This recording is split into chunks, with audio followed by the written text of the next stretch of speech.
Hello, Richard. Where did you hide the gifts? I've looked all over the house, but I can't find them anywhere. When I mentioned the presents, I noticed a worried expression on Richard's face. Curious, I inquired, Richard, what did you do with them?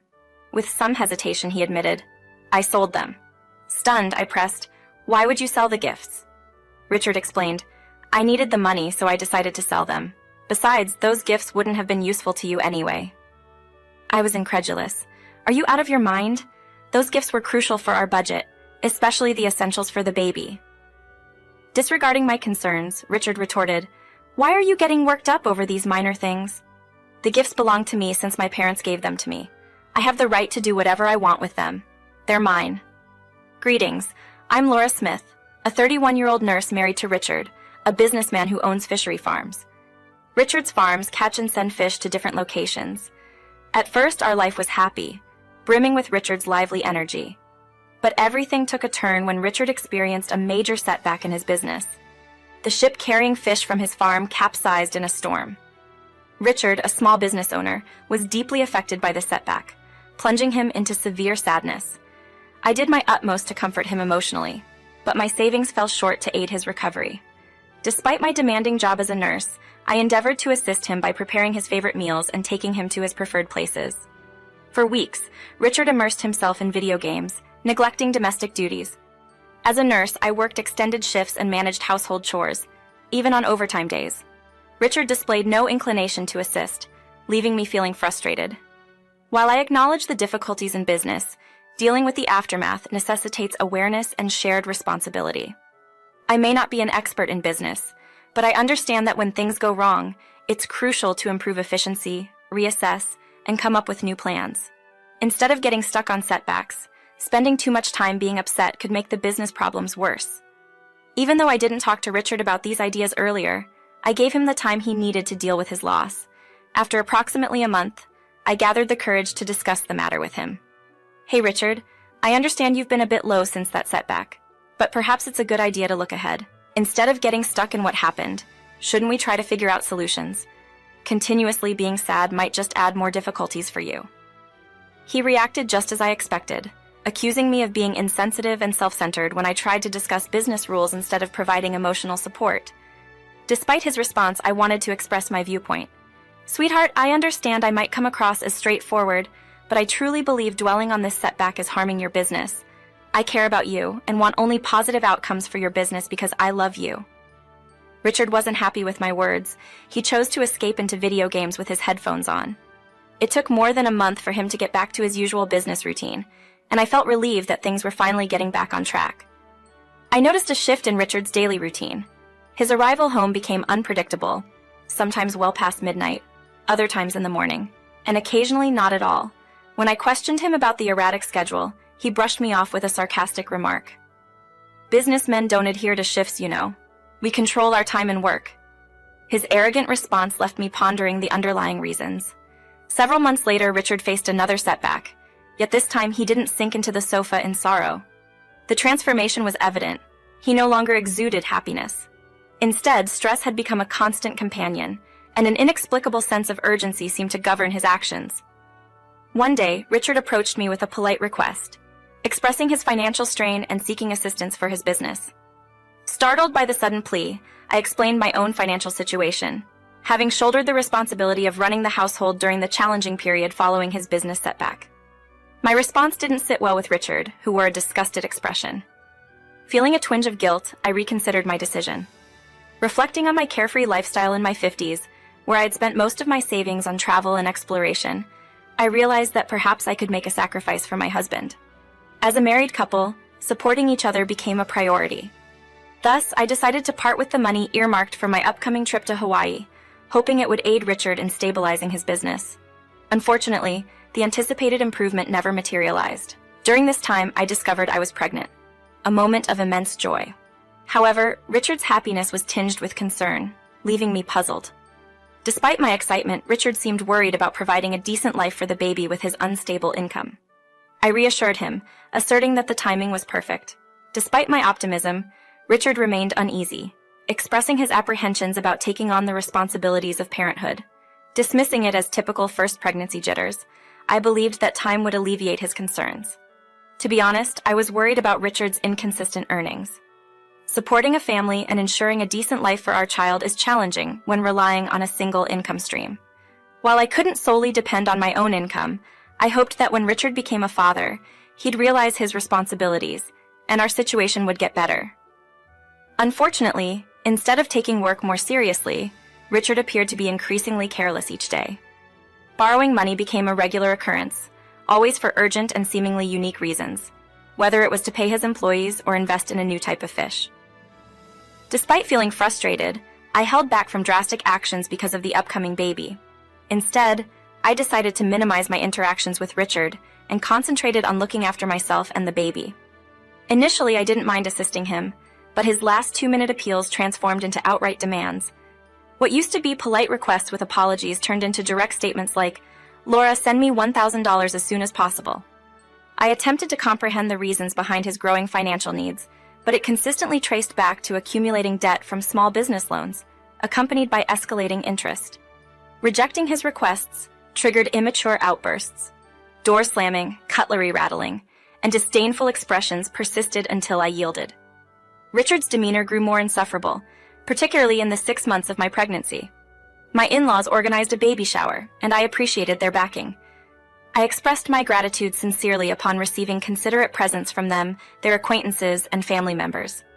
The gathering provided a respite from months of tension and despondency, enabling me to have a pleasant moment with everyone. I felt immense joy receiving the thoughtful gifts from our guests, as they provided us with all the essential items the baby would need in the initial months. Given our tight budget, obtaining these necessities would have been a significant financial burden. The next morning, I was surprised to find the living room empty, and the gifts were nowhere to be seen. Assuming Richard might have stored them in the storeroom, I checked, only to find no sign of any gift. Richard wasn't home, and when I called him, he didn't answer. Upon his return, I questioned Richard about the whereabouts of the gifts. To my dismay, he confessed to selling them.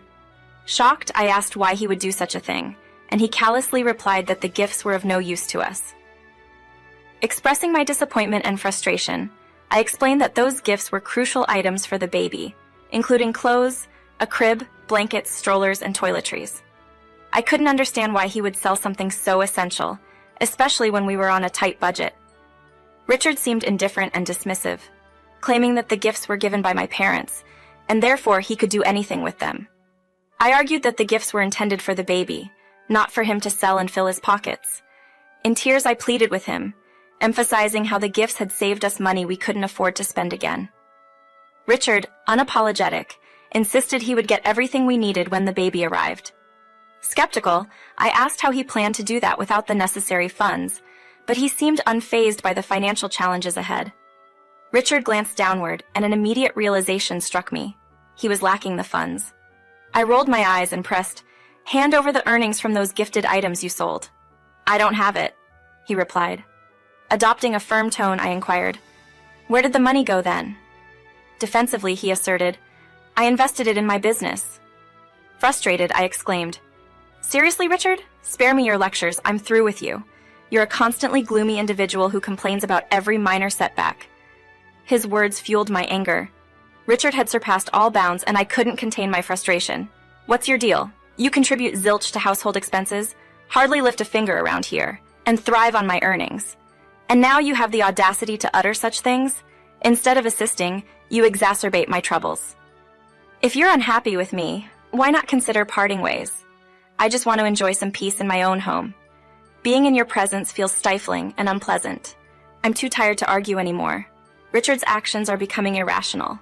Holding back my frustration, I retreated to my room, forcefully closing the door behind me. I sensed something was amiss with him, suspecting a possible affair or financial indiscretion. That night, driven by curiosity, I decided to investigate. I discreetly added a sleeping aid to Richard's soup, ensuring he fell into a deep slumber.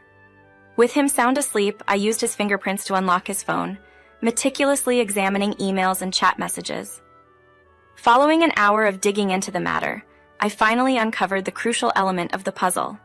Expecting to stumble upon messages and images related to an affair, I was taken aback by a more alarming revelation. Richard was entangled in illicit drug dealings. The shock hit me hard. It began after his initial setback, prompting him to delve into the unlawful realm of smuggling drugs via his fishing enterprise. Within the fishing community, there's a knowledge that illegal substances are sometimes concealed within fish and meat cargo. I had been oblivious to this shadowy aspect of his business. The email revealed that Richard had reservations about getting involved in this venture initially. However, the promise of making money quickly proved too tempting for him to resist. The persuasions of the dealers seemed like a remedy for his business troubles. Richard saw it as a temporary solution to bounce back from his financial setbacks.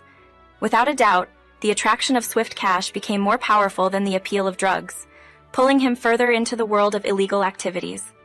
As his involvement grew, he began to take pleasure in the effortless earnings, which fueled a sudden sense of arrogance. This unexpected venture into illegality became the trigger for Richard's downfall, leading him down a dangerous path. The subsequent setback, worsened by a shipwreck, proved to be even more disastrous. The sea not only took away the fish, but also consumed the illicit substances. Now haunted by drug dealers seeking compensation for the losses, Richard had no choice but to ensure the secure transport of these items. Learning about all of this during Richard's talk with the dealer, I, being a nurse, couldn't bear to stay with someone involved in criminal activities.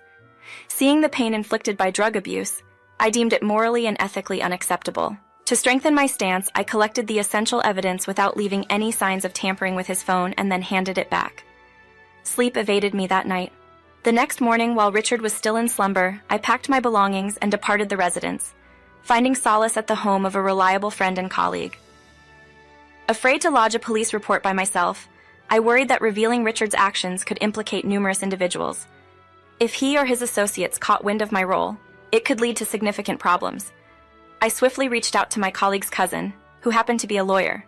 He recommended that I share the information with the police anonymously. Through an impartial inquiry, if my evidence held up, the authorities would launch the case and apprehend the suspect independently. I chose to be honest and followed the advice of my lawyer, who had connections in the police department. Anonymously, I provided all the evidence to the police. On the other hand, when Richard woke up in the morning, he noticed I had left the house with some of my belongings. Misinterpreting the situation, he thought I was upset about the gifts he had given me. In his text, he assumed I was seeking an apology and expected me to return home. Ignoring his messages, I was content that he jumped to this conclusion. It allowed me the time to carry out my plan without arousing Richard's suspicion. Being 6 months pregnant, I faced emotional turmoil and fear. If Richard discovered my involvement, I worried he might harm me or the baby. During the week-long police investigation, I stayed with a colleague for safety. After a week, the lawyer informed me that the police had verified my evidence, leading to criminal charges against Richard and a few others. Uncertain whether to feel relief or sadness about Richard's impending imprisonment, I received a call from him a few hours later. Anxious, I answered, wondering if he knew the truth. In a fearful tone, Richard explained that he had been arrested on drug dealing charges and claimed innocence. Despite his plea for help, I felt a wave of relief knowing he was unaware of my involvement. Richard, I can't have any connection to illegal activities. Forget about bail. Our association is over. I'm initiating divorce proceedings. I quickly hung up, not allowing him a chance to reply. This was a step outlined by the attorney's strategy. After Richard's arrest, I could seek a divorce, highlighting my separation from any criminal involvement. This strategy would take both Richard and his associates by surprise, ensuring my well-being. When Richard's parents learned about his arrest, they also chose not to assist him, concerned about the harm to their family's reputation by supporting a criminal. This situation facilitated the smooth execution of my plan. The divorce proceedings wrapped up without complications. It's been 2 years since that event, and I've welcomed a lovely baby girl into the world. Looking back on those moments, I applaud myself for following my instincts and severing ties with Richard. If I hadn't, he might still be causing financial strain, or even worse, posing a danger to both me and my child. Wrongdoers have no moral values, and the secret of me sharing all the proof with the police is kept confidential among my co-worker, the attorney, and me. Presently, I'm staying at my parents' place, and I'm getting financial assistance for my child from Richard's parents until he's possibly set free. Though that doesn't seem likely in the near future. Opting for fast cash may appear like a simple fix, but more frequently than not, it steers one towards a risky route of challenges and criminal activities.